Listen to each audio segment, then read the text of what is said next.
E aí, galerinha, tudo bem com vocês? Mais uma aula e você deve estar achando estranho, tipo assim, ué, Bárbaro está no breu, no escuro, né? Não, não tô no breu, no escuro, não. É porque hoje a gente vai falar sobre dois autores especiais, eu fiz esse showzinho aqui tudo. Nós vamos falar desse cara aqui, ó. Vamos falar desse cara aqui, que é um dos maiores escritores de todos os tempos. Graças a ele, surgiu na literatura um período chamado Siglo de Ouro, ou Siglo de Ouro, em espanhol, Século de Ouro, dentro do Renascimento, que já era conhecido como um dos períodos mais cerebrais da história. E também o outro cara aqui, ó, em cima aqui, ó. Na realidade, ele não está bem em cima, na prática, ele está um pouquinho mais na diagonal, como diria um amigo meu, né? Que seria o príncipe dos poetas. Falaremos dessa obra aqui, ó. Que obra maravilhosa, né? Todo mundo conhece essa. São moinhos e não gigantes. Ele renasce Hidalgo Don Quixote de la Mancha. E claro, os Lusíadas. Nós hoje falaremos de Cervantes, Camões, Lusíadas e Dom Quixote. Mas tudo isso depois da vinheta.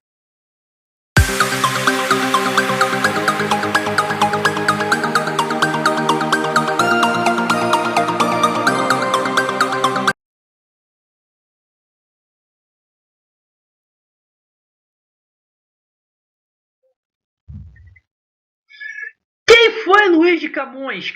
Luís de Camões, ele nasceu em 1524 e morreu em 1580. Foi um dos mais proeminentes poetas do Renascimento em Portugal.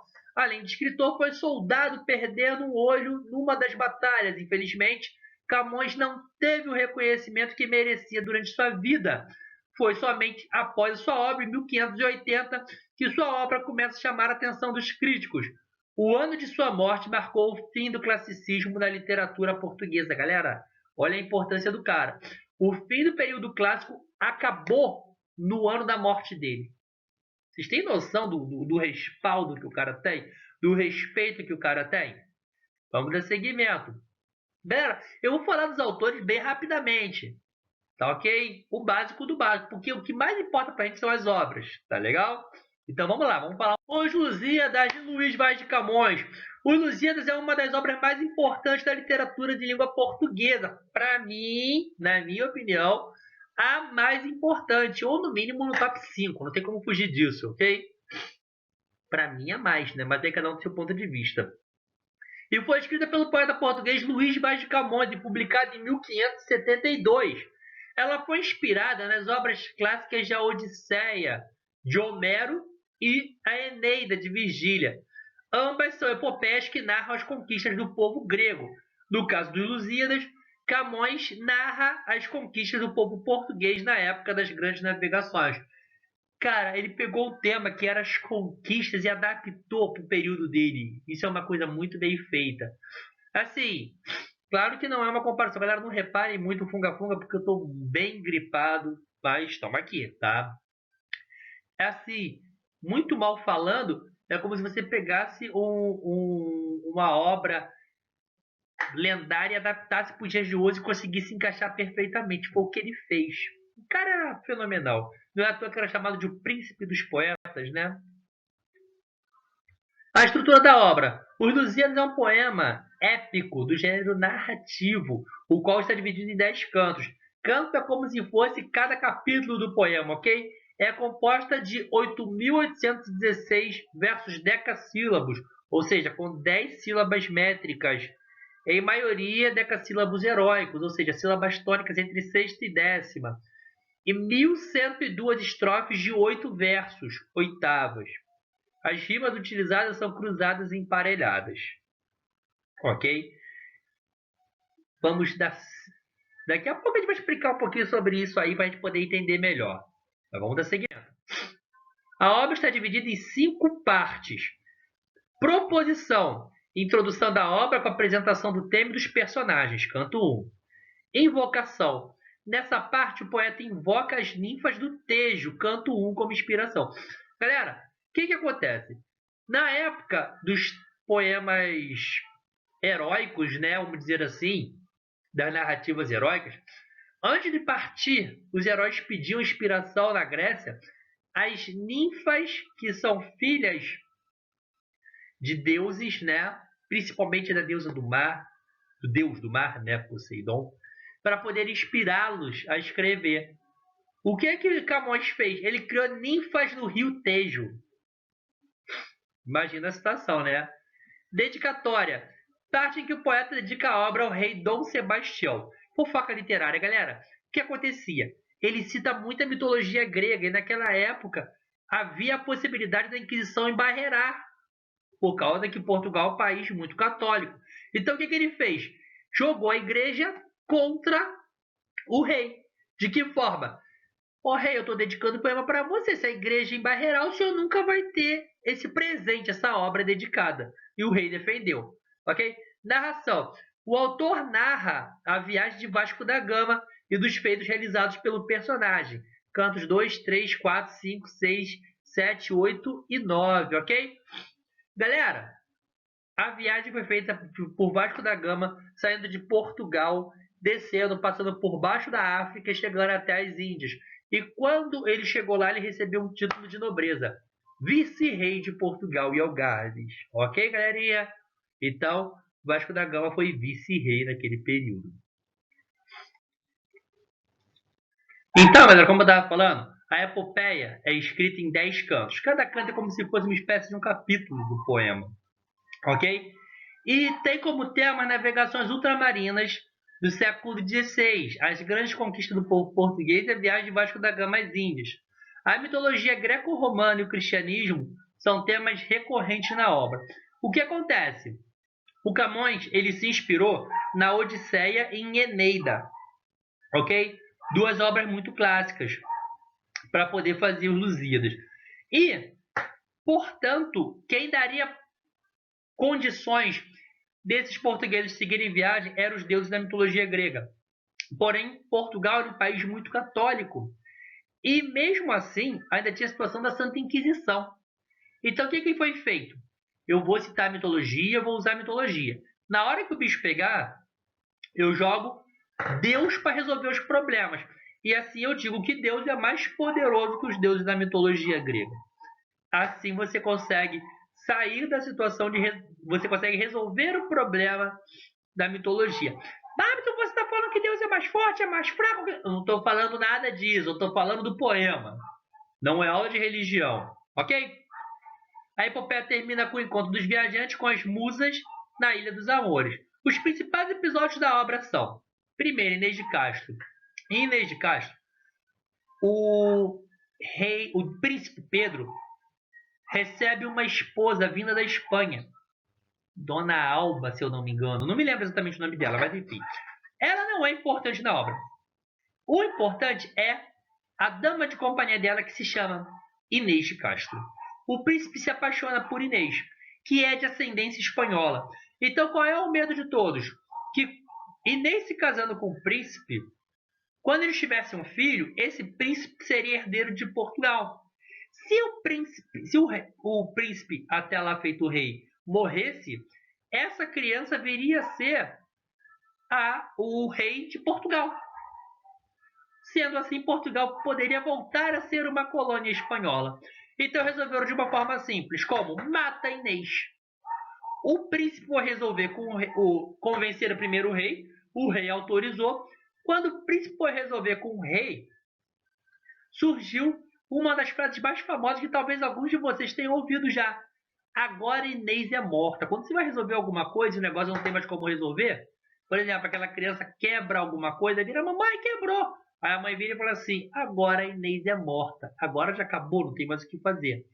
O príncipe espera o pai morrer. Há lendas, né, a fofoca literária, que ele mata o próprio pai.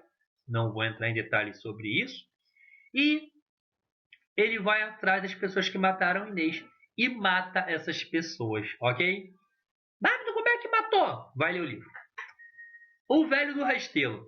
O Velho do Restelo, no canto 4, ele está no porto e ele está lá reclamando das navegações, dizendo que Portugal manda todos os homens, todo mundo que tem condições de combate, para o mar. Sendo assim, se alguém tentasse invadir Portugal, Portugal não teria defesas. Há quem diga que esse velho do Restelo é a voz do próprio Camões personificada. Mas se é verdade, é mentira. Não sei, eu não estava lá. Não tenho idade para isso. Gigante Adamastor. Todos os navios que tentavam passar por baixo do Cabo da Boa Esperança acabavam naufragando.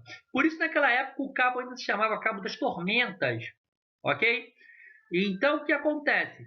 Foi criado um personagem mitológico, um titã, chamado Adamastor, que tinha como, vamos dizer assim, uma diversão, um passatempo, ficar ali embaixo da África destruindo navios.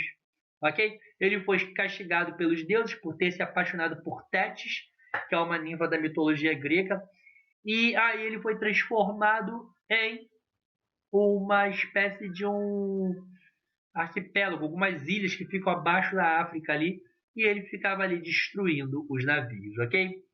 Ilha dos Amores é o lugar onde ele se encontra com as musas no final, é como se fosse uma espécie de prêmio. Lá eles recebem mulheres, comida, bebida, e lá também é mostrado a Vasco da Gama, a máquina dos tempos, que fala sobre o que vai acontecer no futuro, diz que eles seriam grandes heróis e tudo isso, ok? Esse é o resumo do resumo do resumo. Gente, só deixar claro que Os Lusíadas é uma obra que eu costumo trabalhar com ela em 3, 4 aulas. Então é o resumo do resumo. É esse livro aqui, galera, ó. Vou botar aqui para vocês verem, ó. Os Lusíadas de Camões, tá vendo aqui, ó? É esse livro aqui. Tá ok? Então, quer dizer, eu vou ter que reduzir um livro em minutos, né? Mas vamos nessa porque tem mais aula. Falando dos Lusíadas, agora eu venho falar sobre quem? Sobre quem? Sobre quem? Miguel de Cervantes e Don Quixote. El ingenioso hidalgo Don Quixote de la Mancha. Miguel de Cervantes. Miguel de Cervantes nasceu em 1547 e morreu em 1616. Apontado como o expoente máximo da literatura espanhola com uma obra imortal. É tido como precursor do realismo espanhol. Dramaturgo, poeta e autor, sua principal obra é o romance Don Quixote de la Mancha, em 1605, considerado o primeiro best-seller da história e a primeira novela moderna. Galera, olha só, isso é importantíssimo. É o segundo livro mais traduzido do mundo. O primeiro é a Bíblia. Vocês têm noção que é o livro mais traduzido do mundo, só perde para a Bíblia? Detalhe, nós temos músicas, o Engenheiro do Havaí gravou uma música chamada Don Quixote, ok? Muito prazer, meu nome é Otário. E assim vai seguindo, tá? Não me peçam para cantar, né? Temos aí filmes. Chaves adaptou a história de Don Quixote. Então, assim, nós temos muita coisa sobre Don Quixote pela relevância dele, ok? Vamos dar seguimento. Don Quixote, propriamente dito. Don Quixote de la Mancha, em espanhol, Don Quixote de la Mancha, é uma obra escrita pelo escritor espanhol Miguel de Cervantes e Saavedra, de 1547 a 1616. Trata-se de uma sátira, uma provocação, uma zoação, vamos traduzir para a linguagem de hoje, às antigas novelas de cavalaria, considerada uma das obras da literatura espanhola e um clássico da literatura universal.